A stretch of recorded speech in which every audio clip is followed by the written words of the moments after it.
Voilà, bonjour, bonsoir, Missika Bozali, j'espère que tout va bien. Bonjour, bonjour, bonsoir. Soyez les bienvenus dans Moment la Bissoasika. Nouveau départ. Pourquoi nouveau départ? Tokende ya lolenge mususu. Parce que Congo est aussi na biso. Il faut tokende na lolenge mususu. Congo est tambola mabe. Ba o bazo dirige biso, ba yebi, bazo koke le côté. Mais balingi kaka, batikala na pouvoir. Voilà. Bayebi bazo sala et le côté. Bayebi bazo koke le côté. Mais balingi batikala na pouvoir. Alors, biso en tant que ba Congolais, tokotika bango ba continuer? Non. Voilà pourquoi il faut te créer nouveau départ. Te créer le lenge mususu ya kotambola. Soyez les bienvenus dans le moment la vidéo nouveau départ. Voilà.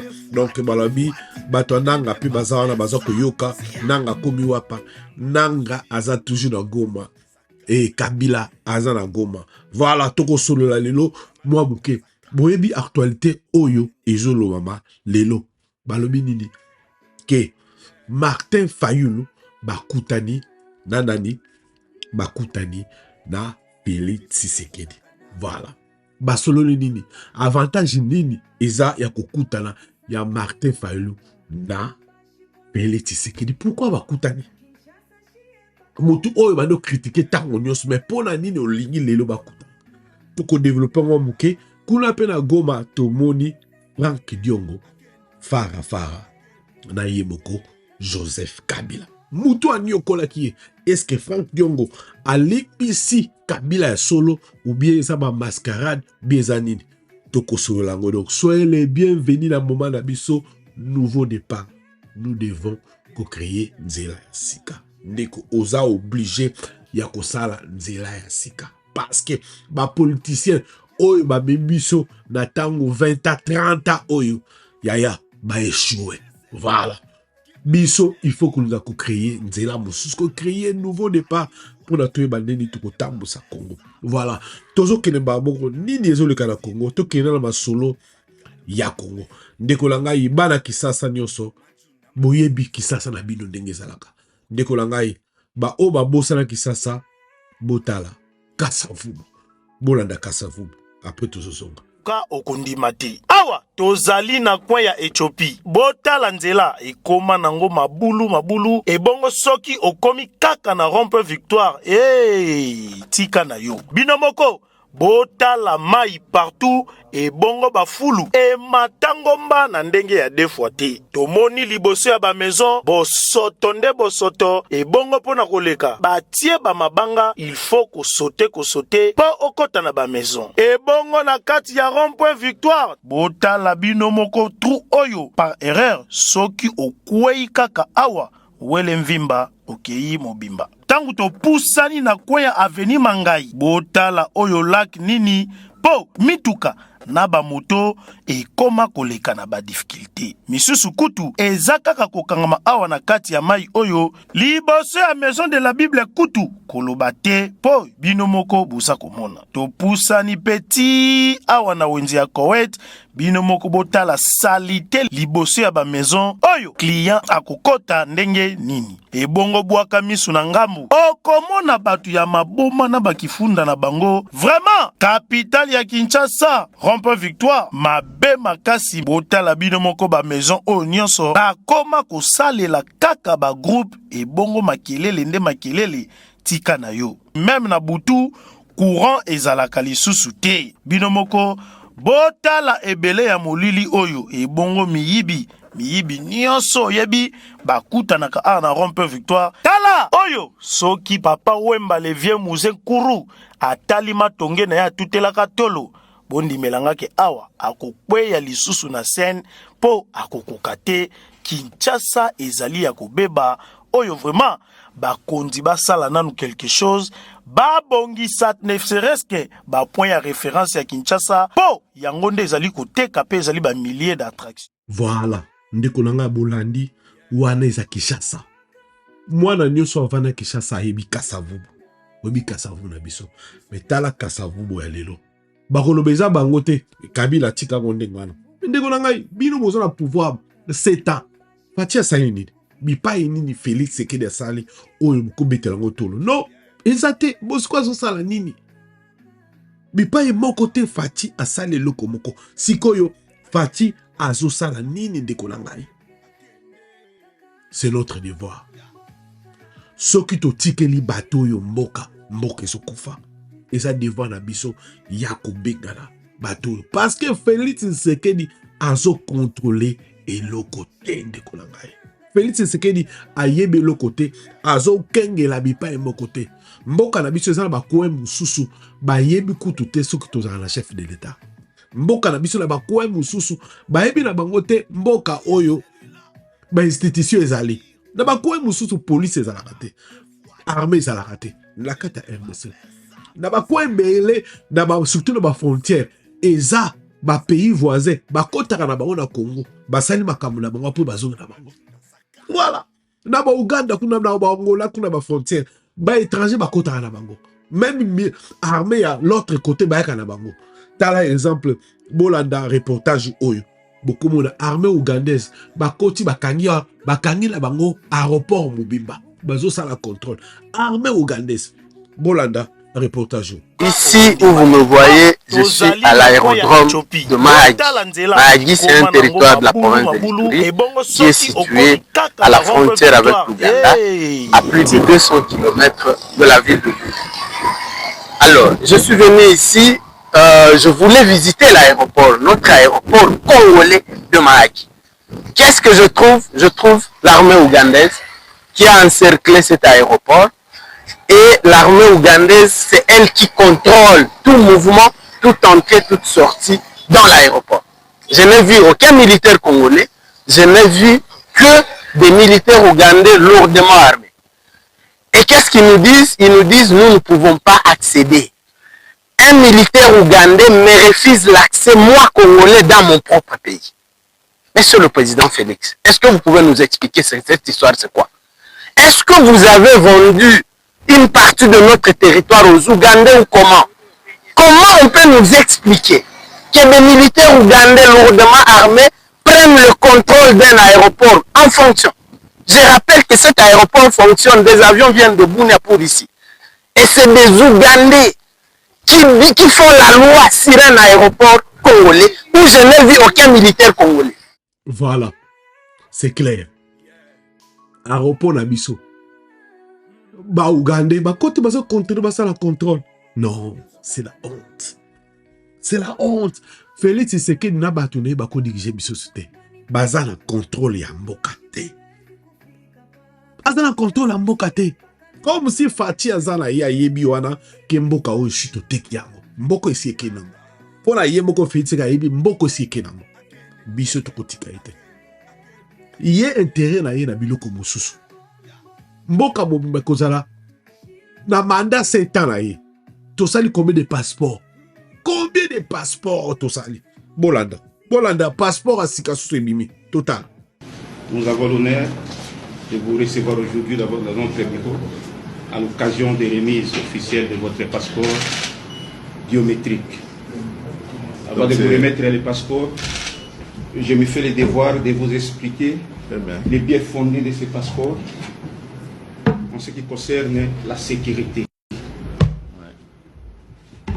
Excellence, ces nouveaux passeports biométriques contiennent des données invisibles. Ces données invisibles à l'œil nu, mais avec une lumière noire, vous pouvez voir ça. Vous voyez l'emblème de la RDC. Et il y a le filigrane qui est ici, qui n'est pas visible à l'œil nu. C'est ça. Mais avec cette lumière noire, vous voyez, il y a le filigrane. Qui se voit. Voilà. Et ce passeport est accompagné par Emmanuel. Et voilà. Excellence. Au nom de son Excellence, Madame la ministre d'État, ministre des Affaires étrangères, je vous remets ces nouveaux passeports biométriques. Merci beaucoup, monsieur. Merci. Ye wana ekilengi. Ye wana bilengi. Mais papa binomoko. ata bino moko. Combien de passeports tokozwa? Ba passeport déjà oito si la wana ya kala wana. Ti lelo batu bazana ba passeport te. Batu mosusu mikanda mpo ba renouveler mais passeport ezate. Biso na Suède tona ka moko mwana moko bazo refiler mwana 2 ans. Passeport ezate bazo refiler. Ce qu'on a vu sur ba passeport yango go sala. Tout ce qu'on landeli eza cop pour benda bala. Ba benda bala mais toko landela bango. Toko landela bango de kolangai. De kolangai Fayulu azaki chez azaki pa Tshisekedi aki osala nini bolandaki discours na ye Fayulu asengaki bakutana na Tshisekedi po bakende kosolola nini po ayebisa ye nini. Est-ce que Fayulu amiteki ke moboto te? Est-ce que Fayulu apesi azopesa Félix Tshisekedi force te to yeza ndenge nini tolanda toyoka Fayulu makambo alobi.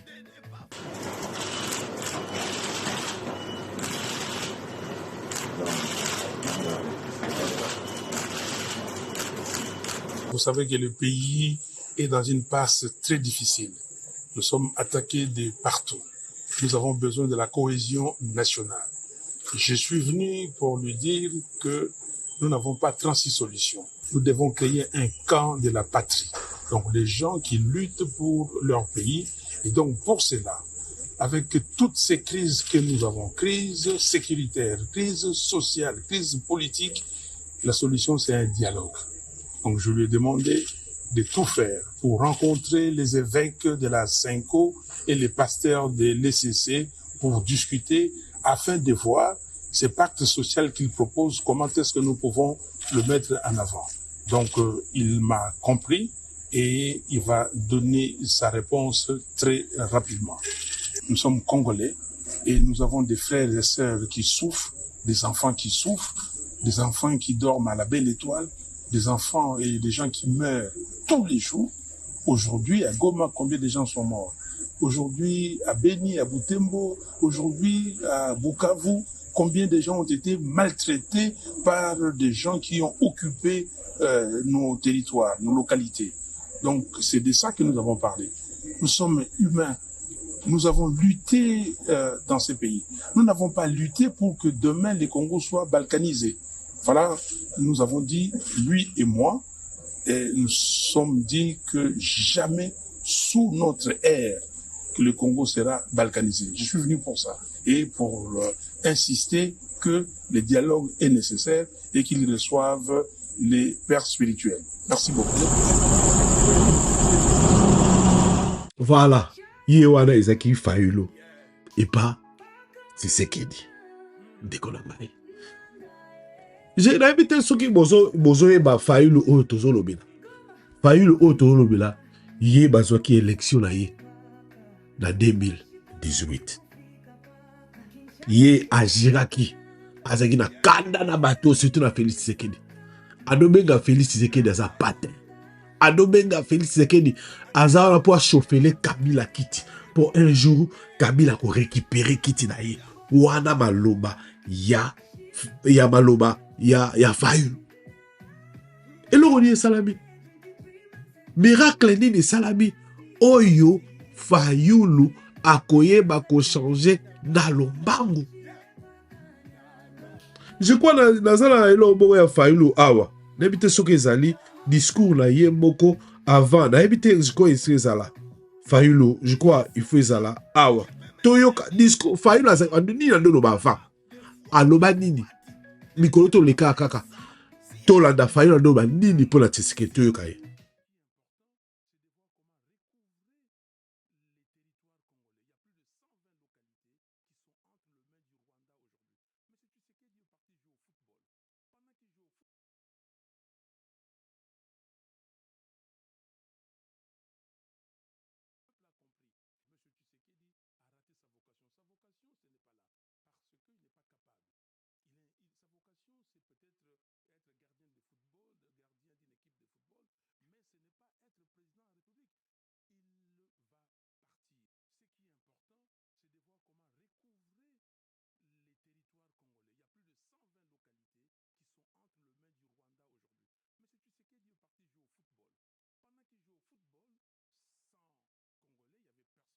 Voilà. Mais n'habite ceux qui sont ébimi, mais awa Fayulu abandonne que loba na Tshisekedi ke ye aza la vocation ya kobeta bale. Ya ibi makambo o ya politique te. Pour parce que asenga ki d'abord dialogue na Félix Tshisekedi d'abaki aza intéressante. Lelo ye siko Fayulu asengi na discours na ya 3 minutes basolola na Tshisekedi andimi akei après lelo baso bakeni nike basala dialogue bandima dialogue basango mboka na biso eza na danger mboka na biso eza na crise Fayulu azo bosana crise oyo tozala yango oyo baproblème tozala yango mutu akei yango c'est Félix Tshisekedi mutu aza auteur na makambo nyonso oyo tozoleka lelo eza Félix Tshisekedi. Alors, avec Félix Tshisekedi, tokozwa solution à makambo moko te. Avec Félix Tshisekedi na pouvoir. Il faut que ça la nyonso kolongo la Félix Tshisekedi bisika wana. Pour la nini, pour la koluka ndenge nini ya ko changer makambo. Mais avec Félix Tshisekedi, c'est impossible à kozwa solution ya makambo to leka. Mais bazo tala ba intérêt la bango. Eloko nini Fayulu azo sala. Fayulu pour ça des alliés, va créer bloc mususu. Va créer bloc mususu. Oyo, bango bazo bengaliti ba patriote. Bloc oyo ba patriote, et ko sangisa ba opposé belé, ba te belé toyebi ndenge zalaka. Et puis toyebi pia ke ça la ba opposa. Tshisekedi yemo bengo ba opposa ya pété, ba opposa ya piaka. Ba osani, ba sangana bazala ensemble. Bazala ensemble pona ba lukande ni ba kosala. Pona bazala contre-attaque na batu ya oriental. Na kuna sikoyo bazali ba Tshisekedi ba nani ba Kabila bazali ba Corneille nanga bazali. Posa na bango ezali basala bloc moko bazobenga ba patriote. Pona bango Fayulu azokatake na Goma batu bakufi, azokasa Bukavu batu bakufi. Mais azobate kuna batu ba senti bazala libération. Mboka eza discipliné, mboka eza propre. Tout ça c'est Fayulu. Fayulu aza la COP, Fayulu aza la mission, yako sala nini, yako pesa Félix Tshisekedi maboko, yako béatifier ye, yako komisa Félix Tshisekedi musantu. Yango rôle Fayulu azo sala. Eloko Fayulu azo luka sala ya wala. Mais eloko azo bosala, bako tikele tante. Bako tikele tante. Risque nezali à kokende na Félix Tshisekedi. Voilà. Risque ezala kokende na Félix Tshisekedi. Donc, sikoyo, tomoni pekuna, tomoni Frank Diongo, photo yango yo. Ba Congolais ba tieni biso, ba biso Frank Diongo, na Kabila. Bango yo, Frank Diongo, na Kabila. Na wapi, na Goma. Na Goma. Batu balobi, ah, mais est-ce que c'est normal? Est-ce que c'est normal? Na ba politicien la biso, ba la kisabiloko parce que oyo, Frank Diongo, Mino Boyebi, qu'est-ce qui s'est passé dans Frank Diongo, dans Nini, dans Kabila? Parce que Frank Diongo va continuer la prison, à la prison, Boyebi, photo oyo, tambola photo moko oyo. Na été so bozoyi bango photo oyo. Photo oyo. Mais, ce que mon moni Frank Diongo a commis na niveau oyo, ako sangana Kabila, c'est qui m'a baisé grave. C'est qui m'a baisé grave. Mais, ezali ni bazo sala. Kotana kuna na ouest, kota ouest, Tshisekedi, azo pesa Martin Fayulu responsabilité. Azo pesa responsabilité, yako créer des blocs ba patriote. Bako sangala. Boko yoka biko yosako ya, ebele bako kende, bako sala bloc mo ba patriote. Côté P, ya oriental Goma, bako créer bloc. Bako bengi sabatu, bako zala ensemble. Qu'est-ce qui va se passer? Dialogue ko zala ndele. Mais moi je crois, bako zala force, bako zala dialogue. Bako zala makoki, bako zala dialogue. Bako sima minduki, bako zala dialogue. Parce que crise tozalango, c'est une crise sécuritaire. solution ekouta na bato bazala minduki. Félix Tshisekedi azosala berere. Eloko ye fa sala, il faut vanda na corner nanga, avanda na L23 pour baluka solution. Soit que musika wana solution gutate. Martin Fayulu a ko sauver été. Martin Fayulu a ko sauver été. Voilà, il faut moyen bango ça bon Martin Fayulu a ko sauver Tshisekedi. Tozawa, tokola, tokuta. Merci beaucoup. Je crois Bolandi biso, soko za mutasika abonne-toi, tia biso j'aime. Abonne-toi, partagez la vidéo. Comme ça, ils en valaient. Merci beaucoup dans le moment Oyo, Bolingi, Kozala, Biso. Donc, on est ensemble pour la tour sur la Marama Congo. Tokotika Makamba Congo, Tokola, Tina Souka. Merci beaucoup. Et puis, Tombi, bye, bye, bye.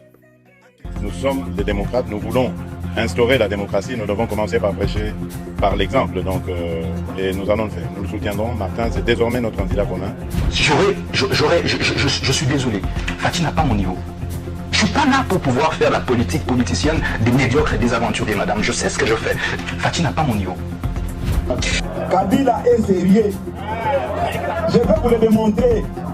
Kabila, avant de quitter le pouvoir, a tali quelle est la formation politique sérieuse Oyo et Bundi Bitumba Oyo sans Boyana Boutou.